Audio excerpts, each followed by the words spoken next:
क्या कोई ठोस पत्थर किसी जीती जागती इंसान को हमेशा के लिए अपने भीतर समेट सकता है? महाराष्ट्र के अकोला में एक ऐसा चमत्कारिक शिवलिंग है जिसकी दरार में आज भी एक रेशमी साड़ी का पल्लू फंसा हुआ है। यह कोई साधारण कपड़ा नहीं, बल्कि उस महारानी की आखिरी निशानी है जो सदियों पहले महादेव के इस विग्रह में जिंदा समा गई थी। आखिर उस काली आधी रात को ऐसा क्या हुआ था जिसने ब्रह्मांड के स्वामी को यह असंभव चमत्कार करने पर मजबूर कर दिया? इस मार्मिक गाथा की शुरुआत होती है अकोला के राजा अकोल सिंह और उनकी परम भक्त महारानी से। रानी का हृदय राजसी सुखों में नहीं बल्कि महादेव के चरणों में बसता था, पर पहरेदारों और राजसी तामझाम के बीच उन्हें एकांत में पूजा का समय नहीं मिल पाता था। इसीलिए रानी ने एक गुप्त संकल्प लिया। हर रात ठीक 12 बजे, जब सारा संसार सो रहा होता, वे नंगे पैर चुपचाप महल से निकलकर शिव मंदिर जाने लगीं।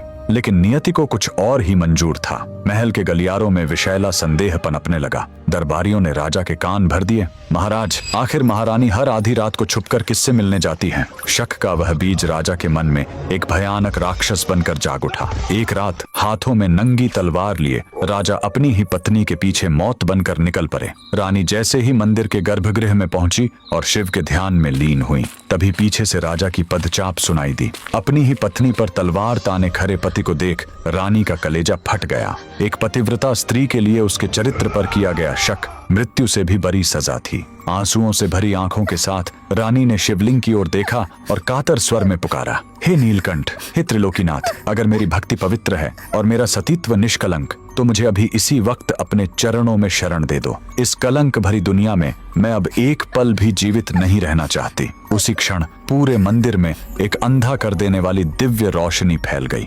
देखते ही देखते वह विशाल और ठोस पत्थर का शिवलिंग गर्जना के साथ 2 हिस्सों में विभक्त हो गया। महादेव ने अपनी भक्त के लिए अपना हृदय खोल दिया। रानी हमेशा के लिए उस शिवलिंग के भीतर समा गईं। राजा जब तक अपनी भूल समझ पाता और रानी को रोकना चाहता, वह पत्थर फिर से झुर चुका था। लेकिन महादेव ने दुनिया को प्रमाण देने के लिए रानी की साड़ी का एक पल्लू उस दरार के बाहर ही छोड़ दिया। राजा जीवन भर उस चौखट पर अपनी भूल का प्रायश्चित करता रहा, पर रानी अब महादेव की हो चुकी थी। आज भी अकोला का यह राजराजेश्वर मंदिर उस अमर भक्ति का गवाह है। वह साड़ी का टुकड़ा आज भी उस पत्थर में दबा हुआ है, जो हमें याद दिलाता है कि जब पूरी दुनिया हाथ छोड़ देती है, तब महादेव अपने भक्त का हाथ थाम लेते हैं। अगर महादेव के इस न्याय ने आपके हृदय को छुआ है, तो कमेंट्स में पूरी श्रद्धा से जय राजराजेश्वर महादेव जरूर लिखें।